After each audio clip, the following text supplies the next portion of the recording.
आयुर्वेद की पाठशाला में आज हम सीखेंगे कि क्यों हम एक दवाई आयुर्वेद की खाते हैं, कुछ समय असर करती है, बाद में वो असर करना बंद कर देती है या उसका फ़ायदा होना बंद हो जाता है। ज़्यादातर लोगों का एक्सपीरियंस होगा।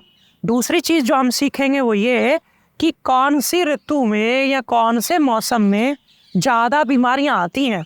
ज़्यादातर संक्रामक रोग, वायरल अटैक्स, महामारियां, ये सब कब आते हैं। नमस्कार, मैं नित्यानंदम श्री आज आपको महर्षि वाग्भट के ग्रंथ अष्टांग हृदयम के सूत्र स्थान नाम के पाठ में से स्पेशली तीसरा जो अध्याय है उसमें वो है ऋतुचर्या। तो ऋतुचर्या के अंतर्गत मैंने श्लोक नंबर 58 पकड़ा है। ये श्लोक नंबर 58 में महर्षि वाग्भट बता रहे हैं कि जो ऋतु होती है ना, एक चल रही है, सर्दी या गर्मी कोई भी, वो जब आखिरी 7 दिन उसके रह जाते हैं और जो अगली ऋतु जब शुरू होती है उसके शुरू के जो 7 दिन होते हैं, ये दोनों को मिला दे अगर, आखिरी के उसके 7 दिन और उसके शुरू के 7 दिन, ये दोनों मिला करके एक टाइम बनता है। इसको बोलते हैं संधि काल। संधि काल, संधि से मतलब समझ गया हो गया ज्वाइंट। तो ये दोनों का जो ज्वाइंट पीरियड होता है 15 दिन का, इसमें खास ध्यान रखना होता है आपने अपना।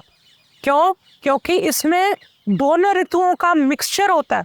सुबह आप देखेंगे जल्दी उठेंगे ठंड लगेगी, रात को भी ठंड लगेगी, दोपहर में गर्मी होगी बहुत, ऐसा आपने देखा होगा। ऐसे ही जब वापस कभी आप देखते हैं गर्मी से वापस सर्दी से फिर वापस गर्मी आती है, तो उस समय भी ऐसा देखने को मिलता है। तो ये जो ज्वाइंट पीरियड होते हैं ये कब कब आते हैं, इस पे चर्चा कर लेते हैं और इसमें क्या करना होता है। देखिए, ये ज्वाइंट पीरियड 7 दिन उन्होंने बताया, अंत और आदि के, कौन से ऋतु के, हर ऋतु के ये ज्वाइंट पीरियड में ध्यान रखना होता है। आपको क्या ध्यान रखना होता है इसमें उन्होंने बताया कि आपको नई जो ऋतु आने वाली है उसके हिसाब से पहले से ही प्लानिंग कर लेनी है। जो त्याज्य है विधि अनुसार जो बताया गया है, उन्होंने पहले भी सारा डिस्कस किया है, जो त्याज्य चीजें हैं उसको 7 दिन पहले ही छोड़ दे अगली ऋतु के लिए। आपने मान लीजिए, मैं आपको बताना चाहता हूँ कि जैसे अभी इस समय चल रही है हेमंत ऋतु और कुछ दिनों में ही शिशिर ऋतु आ जाएगी। तो हेमंत ऋतु और शिशिर ऋतु दोनों का अध्ययन करके जो चीज़ें आपको अगली ऋतु में डिस्टर्ब कर सकती हैं, उस आपको इस ऋतु में लेकिन फायदा कर रही हैं, उसको छोड़ दीजिए। अब अगली ऋतु के हिसाब से ढल जाइए, ऐसा वो बोल रहे हैं। क्या जो कॉमन है दोनों में कर सकते हैं वो करते जाइए, ये चीज़ समझनी है। वो जो सेवनीय है वो करते जाइए, लेकिन जो त्याज्य है उसको छोड़ दीजिए क्रमात्, यानी कि सीरियल वाइज देख करके एक ऋतु के बाद दूसरी ऋतु जो आती है। ये कब कब आती है देख लेते हैं। संधि काल 6 ऋतुएं होती हैं, आपने ज़्यादा मोटा मोटा समझ लीजिए। गर्मी होती है, एक सर्दी होती है, और गर्मी और सर्दी के बीच में एक बार आती है वर्षा ऋतु, ठीक है। और फिर उसके बाद जो सर्दी होती है, सर्दी और गर्मी के बीच में, उसमें आती है हेमंत और शिशिर ऋतु। ये बेसिक हो गया, और बसंत हो गया। ये टोटल मिलाकर के 6 ऋतुएं बन गई, ठीक है। इन 6 ऋतुओं में भी महर्षि कहते हैं कि 2 जगह पे खास ध्यान रखें। खास ध्यान कहाँ रखना है? वही जहाँ पे आप सर्दी से गर्मी में और गर्मी में सर्दी से एकदम टेम्परेचर फ्लक्चुएशन में जब जाते हैं, उस समय पे ज़्यादा ध्यान रखने की ज़रूरत है आपको। ये टाइम को सेलिब्रेट करने के लिए, याद रखने के लिए हमारे ऋषियों ने खासकर इसमें बना दिए नवरात्रे। तो एक नवरात्रे आते हैं शारदीय नवरात्रे, वो 7 दिन के लिए, 9 दिन के लिए होते हैं। और एक आते हैं वसंतीय नवरात्रे, आपने देखा होगा मार्च में स्टार्टिंग में और फरवरी की लास्ट में कहीं ना कहीं आते हैं वो। तो वो जो समय होता है वो वही समय होता है संधि काल। बाकी तो बहुत सारे संधि काल होते हैं, लेकिन वो हल्के हल्के होते हैं, यानी एकदम से मौसम चेंज उसमें नहीं होता। थोड़ा बहुत गर्मी और भी गर्मी बढ़ जाती है, सर्दी आ रही है तो और सर्दी बढ़ती जाती है, तो ऐसे होता है। लेकिन ये खास समय होता है जिसमें तो आपको रिवर्स टेम्परेचर देखने को मिल सकता है। तो वो समय में नवरात्रे रख दिए याद रखने के लिए। तो अब उस समय में आपको क्या करना होता है, उन दिनों में पुरानी ऋतु का भी आचरण करें और अगली ऋतु का भी आचरण करना है। यानी कि पुरानी ऋतु में आपने देखना है कि क्या आपकी चीज़ें ऐसी हैं जो अगली ऋतु में भी पथ्य, नई वाली में भी पथ्य हैं, उनको कंटिन्यू कर लेना है। और आपने पुरानी ऋतु के हिसाब से नई ऋतु में जो देखना है कि अब नई ऋतु को कंसिडर करके जो उसमें अपथ्य है, लेकिन यहाँ पथ्य था लेकिन अब नहीं ले सकते, अब सर्दी आ रही है, अब गर्मी की चीज़ें क्या बोला गया, उसमें बोला गया जी अब आप ये चीज़ ना खाइए जो आपको ज़्यादातर गर्मी में देते हैं, या सर्दी में ड्राई फ्रूट ले रहे हैं आप, चीज़ें भारी ले रहे हैं, गुरु ले रहे हैं, तो वापस गर्मी में अब जाएंगे तो आप वो नहीं लेंगे जो उसमें पथ्य अगली ऋतु में नहीं है। यानी कुल मिला करके पुरानी ऋतु में जो आपने परहेज करे थे वो अगर अगली ऋतु में वो पथ्य बनते जा रहे हैं तो उनको फॉलो करो, नए के हिसाब से चलो। मतलब लास्ट के ऋतु के 7 दिन भी और अगली ऋतु के 7 दिन भी शुरू के नई ऋतु का आचरण आपको अपनाना है। ये तो उन्होंने लिखा है। कई बार क्या होता है कि उस संधि काल में आपको पुरानी ऋतु का ही ज़्यादा मौसम महसूस करने को मिलता है, आपको डिले महसूस होती है, क्योंकि आजकल बहुत सारे प्रदूषण की वजह से या बहुत सारे हमारे टेम्परेचर फ्लक्चुएशन कह लो, क्लाइमेट एक जैसा नहीं रह के देखने को मिलता। तो जब आपको नई ऋतु की आशंका या महसूस ही ना हो, पुरानी का हो, तो फिर आप पुरानी का कर लें सारा। और अगर आपको लगे कि नहीं पहले से ही महसूस हो गया, आहट हो गई है, तो तुरंत आप नई ऋतु का आचरण फॉलो करना शुरू कर दें 7 दिन पहले से ही।